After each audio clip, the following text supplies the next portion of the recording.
오늘부터는 이 크리스마스 때까지 예수 그리스도께서 이 세상에 오신 것을 증거하는 말씀들을 쭉 보겠습니다. 이 말씀들은 창세기부터 계속해서 이 언약으로 계속 말씀하신 내용들입니다. 때로는 죄를 범해서 죄 법정 앞에 서서 그 언약을 듣기도 하고, 또 때로는 말씀 순종에 의해서 기쁨으로 하나님의 언약을 또 주신 것도 있고, 여러 가지 사건들이 많은데 특별히 오늘은 창세기 3장 15절입니다. 그래서 이것을 신학적으로 원시 언약이라고도 하고 아담 언약이라고도 합니다. 근데 이 언약을 주실 때 누구에게 선고하실 때 이 말씀을 주시냐면 뱀에게 주실 때 주십니다. 그러니까 아담에게 직접 말씀하신 게 아니에요. 뱀에게. 그 뱀은 사탄입니다. 그 사탄에게 그 하나님이 선고를 내리실 때 그때 언약을 주신 겁니다. 성도 여러분, 이게 굉장히 중요한 게, 그래서 하나님의 말씀은 이거는 나에게 주신 말씀이 아니야 라고 해가지고 제껴놓으면 안 돼요. 무슨 말씀인지 아시죠? 이거는 나에게 상관없는 말씀이야 라고 생각할 때가 있어요. 근데 그 말씀 가운데 나한테 주시는 하나님의 뜻이 있습니다. 그거 놓치면 안 됩니다. 그래서 하나님의 말씀은 1.1획도 소홀히 여겨서는 안 됩니다. 굉장히 잘 봐야 됩니다. 오늘 3장 15절이 바로 그겁니다. 분명히 뱀에게 선고하신 거예요. 근데 그 선고 내용에 메시아가, 그리스도가, 예수가 여기에 계시가 됩니다. 놀라운 역사입니다. 이것을 아담이 캐치합니다. 아담이 비록 이 죄를 범했지만 그러나 그 순간 하나님의 언약을 딱 캐치합니다. 그래서 그 언약을 붙잡고 자기 아내의 이름을 하와, 생명이라고 짓습니다. 왜냐하면 자기는 죽어요. 그러나 주님이 약속하신 메시아 그리스도 때문에 나는 영생을 얻으리라. 나뿐만 아니라 그를 믿는 자마다 영생을 얻으리라는 그 사실을 깨닫고 자기 아내의 이름을 생명이라고 합니다. 그래서 여기 이 번역은 어미, 산자의 어미라 이렇게 기록을 하죠. 그래서 그것을 이 하와라고 그렇게 합니다. 이것이 놀라운 신앙 고백입니다. 하나님이 주시는 그 말씀을 놓치지 않아요. 성도 여러분, 오늘도 주님이 주시는 이 말씀 가운데 우리 각자에게 주시는 그 생명을 놓치지 말기 바랍니다. 첫 번째, 오늘 말씀 준비하면서 제일 좀 바보 같은 질문이고 굉장히 어린아이 같은 어리석은 질문 같은데 질문을 던져봤습니다. 왜 하나님은 천지를 창조하셨을까? 왜 하나님은 나를 구원하셨을까? 왜? 그 가장 근원적인 그 질문을 던져봤습니다. 첫 번째, 왜 하나님은 천지를 창조하셨죠? 천지를 언제 창조하셨죠? 태초에. 그러니까 하나님이 천지를 창조하실 때는 아무것도 없었어요. 시간도 없었습니다. 그래서 태초, 시간을, 천지, 하늘과 땅을, 공간을, 그러니까 시간과 공간을 창조하셨죠. 왜 창조하셨죠? 왜? 그리고 이 창조하신 것을 왜 하나님께서는 말씀하여 주셨죠? 내가 창조했어 라고.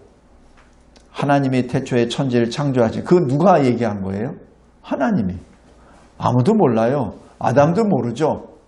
아담은 존재하지 않았으니까. 그럼 이것을 하나님이 왜 말씀하셨죠? 이유가 있을 것 아니에요. 그죠? 창조의 하나님께서 왜 이유 없이 이런 말씀을 주셨겠습니까? 이유가 뭡니까? 왜 창조하셨습니까? 답은 하나님이 사랑하시기 때문에 그렇습니다. 우리를 사랑하셔서 하나님이 세상을 창조하셨습니다. 여기 창세기 1장 2절 보세요. 창조하시기 전의 모습이 어땠죠? 혼돈, 공허, 흑암입니다. 그것을 하나님의 성령이 다 먼저 보고 계시죠. 그 다음에 빛을 창조하셨습니다. 왜? 우리를 사랑하시니까. 사람을 언제 지으셨죠? 6일째, 마지막 때. 왜 마지막 날에 지으셨죠? 모든 만물을 다 지으시고 사람을 지으셨죠. 왜? 모든 만물을 그 사람을 위해서 창조하신 겁니다. 그렇다고 우리가 교만의 자리에 올라가는 게 결코 아니라 창조 순서를 쭉 보십시오. 빛을 창조하시고 하늘과 바다에 물을 나누시고 그리고 바다와 이 육지를 구별하여 주시고 그리고 공중의 새, 바다의 물고기, 땅의 짐승들, 식물들을 다 만드시고 난 다음 맨 마지막에 하신 것이 사람입니다. 왜? 사람이 흑암 가운데 있는 것을 원하지 아니하시기 때문에, 사람이 혼돈 가운데 있는 것을 원하지 아니하시기 때문에 하나님이 이 세상을 창조하신 것이죠. 그래서 하나님이 사람을 지으실 때 하나님의 형상을 따라 지어주셨잖아요. 그게 엄청난 역사입니다. 첫 번째 질문. 하나님이 왜 나를 지으셨죠? 사랑하시니까. 사랑하시니까. 그걸 어떻게 알죠? 에베소서 1장 보십시오. 에베소서 1장.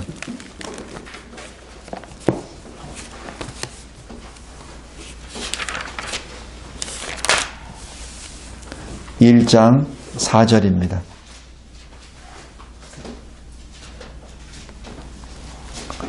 곧 창세전에 그리스도 안에서 우리를 택하사 우리로 사랑 안에서 그 앞에 거룩하고 흠이 없게 하시려고 이렇게 하셨습니다. 하나님의 사랑 안에서 택하시고 지음을 받은 존재가 저와 여러분입니다. 왜? 하나님이 사랑하시니까. 성도 여러분, 이 사실을, 이 진리를 늘 마음에 새겨두시기 바랍니다. 그리고 하나님께서 말씀하셨어요. 내가 보기에 참 좋았다. 그것이 창세기 1장 결론 부분입니다. 1장 여기 31절 보십시오. 하나님이 지으신 그 모든 것을 보시니 보시기에 심히 좋았더라. 다른 창조 역사에서는 그냥 좋았더라라고만 합니다. 그러나 이 마지막 6일째 사람을 만들고 나신 다음에는 말씀하십니다. 심히 좋았더라. 그 사람이 바로 저와 여러분입니다. 우리 설교 요약을 잘 보시기 바랍니다. 그 사람에게 하나님이 왕권을 주십니다. 그것이 여기 창세기 2장의 19절 말씀입니다. 생물들을 다 아담에게로 보내주시고 아담이 부르는 대로 이름이 됩니다. 바로 그것이 아담이 왕이라는 것을 의미합니다. 그리고 2장 15절 보십시오. 여호와 하나님이 그 사람을 아담을 이끌어 에덴 동산에 두어 그것을 경작하게 하시고 지키게 하시고, 이게 뭐예요? 경작하고 지키고 하는 그 자체가 바로 왕이 하는 일입니다. 왕이 그 나라를 지키는 자입니다. 왕이 그 나라를 세우는 사람이죠. 그 왕이 바로 다스리는 자입니다. 성도 여러분, 하나님께서는 마지막 날에 6일째 아담을 지으시고 이 모든 만물을 다스리라고 왕권을 주셨습니다. 우리를 왜 지으셨죠? 그냥 비리비리 살라고? 아닙니다. 하나님의 영광을 나타내라고. 우리에게 왕권을 주신 겁니다. 우리가 왕입니다. 어떤 사인이 있냐고요? 복음을 주셨잖아요. 성도 여러분, 첫 번째 질문, 왜 나를 지으셨습니까? 사랑하시기 때문에. 사랑하시기 때문에 왕으로 세워주셨습니다. 둘째로, 왜 하나님은 나를 구원해 주셨습니까? 그런데 그 아담이 범죄해서 죄를 범해버렸죠. 죄란 하나님으로부터 떨어져 나가는 것이 죄입니다. 그러니까 이 아담이 범죄하자마자 나타난 사인이 뭐죠? 하나님이 오실 때 피해버리죠. 왜냐하면 하나님께서 떨어져 나가버렸기 때문에. 그것이 이 창세기 3장입니다. 창세기 3장 8절 보십시오. 그날 바람이 불 때 동산에 거니신 여호와 하나님의 소리를 듣고 아담과 그의 아내가 여호와 하나님의 낯을 피하여 숨었다라고 기록합니다. 이것이 죄인입니다. 죄인은 하나님을 피합니다. 하나님이 오실 때 피하는 자가 죄인입니다. 하나님께 예배를 드리고자 할 때 예배를 안 드리는 자가 죄인입니다. 죄인의 표예요. 하나님의 말씀이 임할 때 말씀을 안 읽는, 받지 않는 사람이 죄인입니다. 그래서 우리가 살면서 말씀이 왜 자꾸 나한테 멀어져 가지? 그거는 굉장히 큰 적신호입니다. 빨리 말씀으로 돌아가야 됩니다. 내가 기도가 잘 안 돼요. 기도의 자리에 나가 자꾸 가려고 하는데 내 발이 안 떨어져요. 그게 바로 죄가 여러분을 덮고 있다는 사인입니다. 그 사인이에요. 지금 아담이 범죄하고 난 다음에 제일 먼저 하나님을 피합니다. 하나님을 피하는 사람은 하나님의 말씀을 피하고 하나님께 드리는 기도를 피하고 하나님께 드리는 찬양을 피합니다. 그것이 죄인의 사인입니다. 그 사인을 바로 내가 감지했을 때 즉각적으로 회개하고 주님께로 돌아가십시오. 그것이 살 길입니다. 하나님은 왜 나를 구원해 주셨죠? 그 수많은 사람들 가운데 왜 구원해 주셨죠? 왜 독생자 예수 그리스도께서 이 세상에 오셔서 나를 구원하시기 위하여 십자가에 달려 죽으셨죠? 왜? 이유가 뭐예요? 내가 예수 믿고 천국 사람이 됐다는 것을 감사 찬송합니다. 그런데 왜 구원해 주셨냐 얘기죠. 왜? 에베소서 1장 다시 들어갑니다. 에베소서 1장.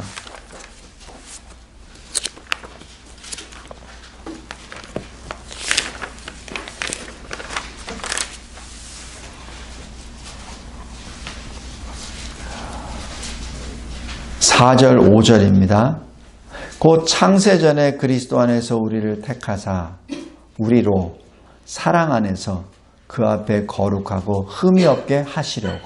왜 구원해 주셨죠? 거룩하고 흠이 없도록 하시려고. 5절 그 기쁘신 뜻대로 우리를 예정하사 예수 그리스도로 말미암아 자기의 아들들이 되게 하셨으니라고 기록합니다. 왜 우리를 구원하셨죠? 하나님의 아들들이 되게 하시려고. 여기서 왜 딸은 없습니까? 여기서는 유업을 받은 자녀를 의미합니다. 남녀 차별이 아니에요.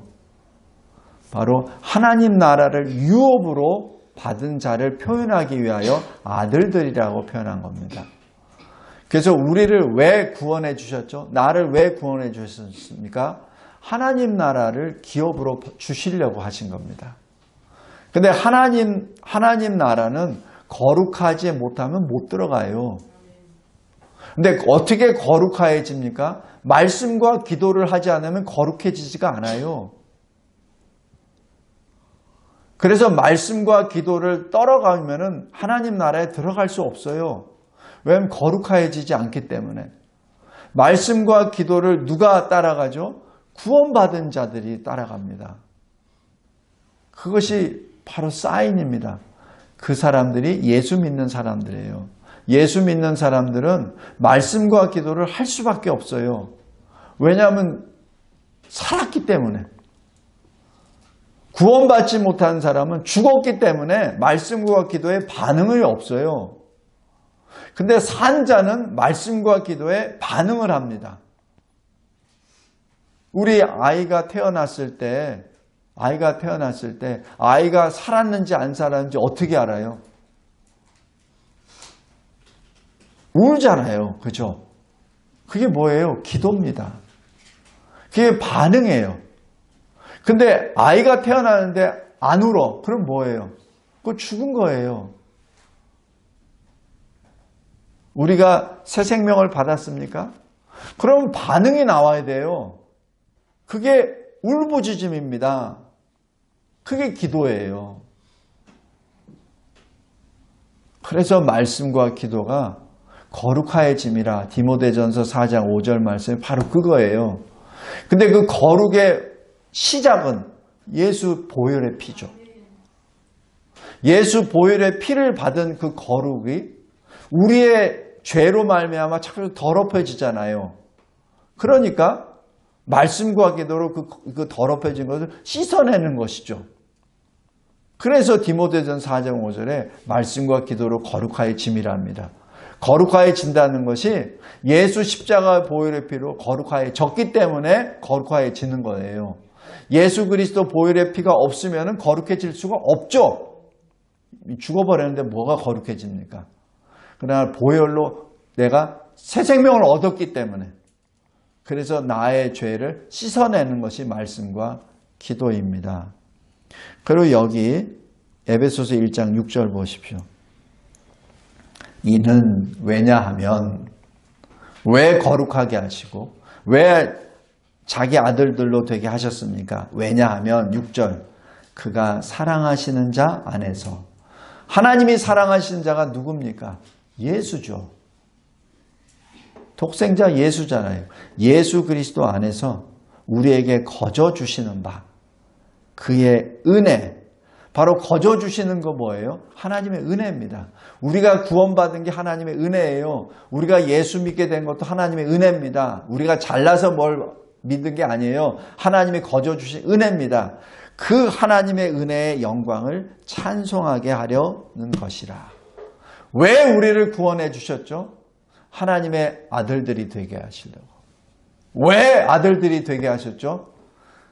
하나님의 은혜의 영광을 찬송하게 하려고. 성도 여러분, 그래서 우리가 교회 나와서 기도하고 말씀 읽고 찬송하잖아요. 찬송하는데 입이 안 벌어지죠. 그것도 적신호입니다. 왜냐하면 살아있는 자는 찬송할 수밖에 없어요. 찬송할 수밖에 없습니다. 기쁘니까. 기쁨이 막 넘치니까. 그죠?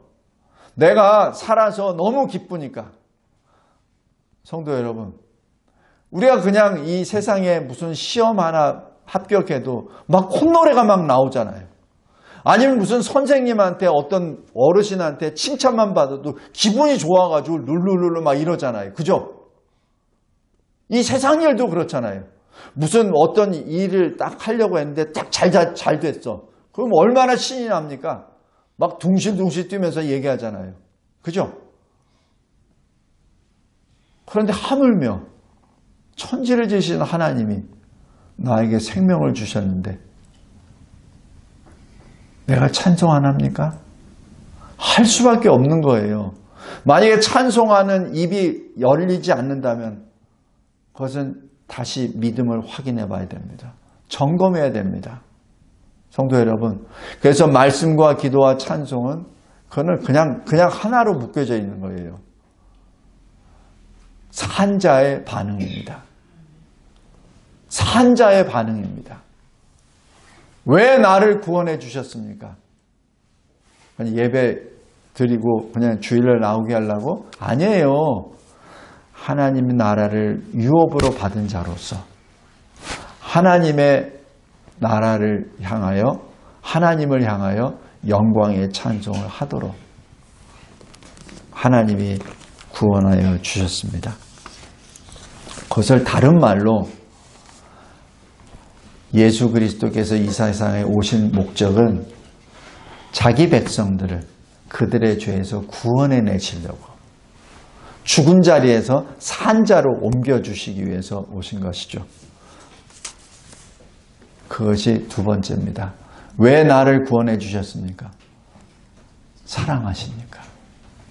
사랑하시니까. 언제부터? 창세 전부터. 그것이 하나님의 사랑입니다. 마지막 셋째. 그러면 그 사랑을 내가 어디서 볼 수 있습니까? 거의 세 번째 질문입니다. 우리 학생 예배할 때 우리 주한이가 아주 중요한 말을 해요. 제가 어디서 볼 수 있습니까? 그랬더니 주한이가 그 사랑은 추상적인 거잖아요. 맞다. 굉장히 중요한 거다. 사랑은 추상적인 것이 아니라 사랑은 손에 잡히는 겁니다. 사랑은 확인되는 겁니다. 사랑은 내 손으로 잡을 수 있는 것이요. 사랑은 내 눈으로 볼 수 있는 겁니다. 그것을 여기 주보에 쭉 기록되어 있는데 시간 관계상 다 하지 않겠습니다. 여러분들이 묵상해 보시기 바랍니다. 두 가지만 보겠습니다. 첫 번째, 사탄아 내 뒤로 물러나가라. 이것은 베드로가 예수님 앞에 신앙 고백했습니다. 주는 살아계신 하나님의 아들이요 그리스도이십니다 라고 신앙 고백했을 때 굉장히 기뻐하셨습니다. 예수님이. 그 신앙 고백을 받았기 때문에 예수님의 십자가 대속을 말씀해 주십니다. 인자가 저 유대인 그 장로들에게 넘겨져서 죽을 것이다. 그리고 3일 만에 다시 일어날 것이다. 하니까 베드로가 어떻게 하냐면 예수를 붙잡고 항변합니다. 결도 그럴 수 없습니다. 어떻게 주님이 붙잡혀 가십니까? 어떻게 그렇게 그런 일을 당하실 수 있습니까? 우리가 살아있는데 이렇게 나오죠. 이때 예수님이 베드로에게 하신 말씀, 사탄아 내 뒤로 물러가라. 이게 표현이 굉장히 이상해요. 보통 사탄아 할 땐 물러가라 하는 됩니다. 근데 왜 물러가라는 것이 내 뒤로 물러가라고 하죠? 그것이 키포인트입니다. 그냥 보통들은 예수님이 이렇게 귀신 내쫓을 때 그냥 내보내버리십니다. 그죠? 뭐 귀신을 내쫓아요. 내 뒤로 물러가라고 합니까? 그것이 바로 오늘 본문 창세기 3장 15절의 말씀의 성취입니다. 네가 내 뒤로 가서 내 발뒤꿈치를 물어라. 창세기 3장 15절의 성취를 지금 말씀하는 겁니다. 그리고 내가 네 머리를 없애버리겠다. 여기 번역은 머리가 상해지고 발뒤꿈치가 상해지고 이렇게 되어 있지만은 발꿈치는 상처가 납니다. 그러나 머리는 으깨져서 없어져 버리는 것을 의미합니다. 진멸을 의미합니다. 그래서 지금 베드로의 눈을 감기게 하고 베드로를 이 감정에 격하게 하게 된 원인이 뭐냐면 바로 사탄이 그의 눈을 가려버린 것이죠. 사탄이 예수 십자가 대속의 역사를 가려버린 거예요. 그래서 예수님이 베드로를 덮고 있는 사탄에게 명령하신 겁니다. 사탄아, 내 사랑하는 나의 제자 베드로를 떠나라. 그리고 내 발꿈치를 물어라. 그 말씀입니다. 이것이 하나님의 사랑입니다. 우리 인간 중에 누가 있어서 독사가 공격하고 있는데 네 독사 내 와서 내 발꿈치 물어. 그런 사람이 세상에 어디 있습니까? 그래서 하나님의 사랑은 인간의 사랑과 달라요. 근본적으로 다릅니다. 인간의 사랑은 이 육정의 사랑이 너무 진합니다. 그래서 헬라어로 아가페라고 합니다. 아가페는 사람의 사랑이 아니에요. 똑같은 단어라고 해서 똑같이 해석하면 안 됩니다. 그래서 목사가 있는 거예요. 성경에 있는 것은 다 번역된 말씀입니다. 거기에 진의를, 참 뜻을 깨달아 알아야 됩니다. 이것이 하나님의 사랑입니다. 두 번째는, 나머지 거는 이 주보보면서 이렇게 읽어보시면서 묵상해 보시면 알 거예요. 주보에 큰 5번으로, 작은 5번으로 되어 있는데, 예수님이 붙잡혀 가셨습니다. 그리고 대제사장 뜰에 서 있어요. 신문을 받습니다. 근데 뒤에서는 베드로가 예수를 3번 부인합니다. 그죠? 나 몰라. 마지막에 어떻게 돼요? 하늘에 두고 내가 맹세하노니 내 저 사람 몰라. 이렇게 합니다. 그러자 달기 3번 웁니다.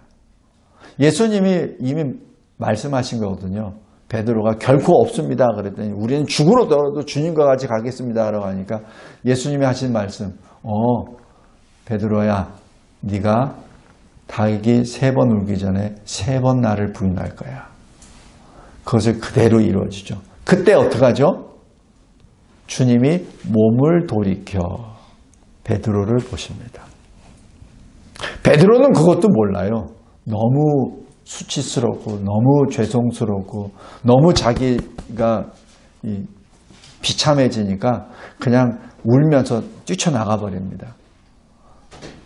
그래서 마태, 마가, 요한복음에는 기록이 없습니다. 오직 누가복음에만 이게 기록되어 있습니다.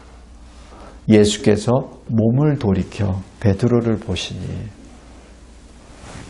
왜냐하면 누가복음은 그 부분은 주님이 사도 바울에게 알려주신 내용입니다. 성도 여러분, 예수님은 지금 법정에 섰어요. 그래서 자기를 계속 신문합니다. 그런데 예수님의 마음은 베드로에게 가 있는 거예요. 자기 자신이 십자가에 달려가고 어떤 고난을 하고 어떤 모함을 하고 그런 게 문제가 아니에요. 지금 자기가 사랑하는 제자 베드로가 나를 부인하는구나. 그리고 그 부인을 통해서 지금 베드로를 다시 회개 자리로 불러들이기 위하여 지금 베드로를 보고 계시는 겁니다. 성도 여러분, 이것이 하나님의 사랑입니다. 인간의 사랑하고는 달라요. 인간은 그렇게 했을 때는 어떻게 해요? 속으로 푹푹푹푹 칼을 갈죠. 저놈 내가 나가면은 난 손 좀 봐줄 거야. 내가 어떻게 저렇게 저놈을 키웠는데 어떻게 나를 배반해? 이렇게 나가죠. 그죠? 아무리 마음이 좋은 사람도 그러지 않습니다. 이것이 하나님의 사랑입니다. 말씀을 맺겠습니다. 하나님은 독생자 예수 그리스도를 세상에 보내주셨습니다. 왜? 요한일서 4장 9절입니다. 그리스도로 말미암아 우리를 살리시기 위하여 보내주셨습니다. 우리를 살리시기 위하여 예수님을 보내주셨습니다. 요한일서 4장 8절에 하나님은 사랑이십니다. 제가 이렇게 고백합니다. 그 사랑은 예수 그리스도이십니다. 예수 그리스도가 바로 하나님의 사랑 그 본체입니다. 감사하고 감사합니다. 이제 이 크리스마스 시즌을 맞이하여 예수 그리스도께서 2000년 전에 오신 그 역사를, 그 말씀의 성취를 다시 한번 이 한 달 동안 묵상하기를 원합니다. 오늘 이 창세기 3장 15절에 있는 여자의 후손, 바로 그 씨, 단수, 예수 그리스도께서 우리를 구원하시기 위하여 오셨음을 찬양드립니다. 예수 그리스도의 이름으로 기도드리옵나이다. 아멘.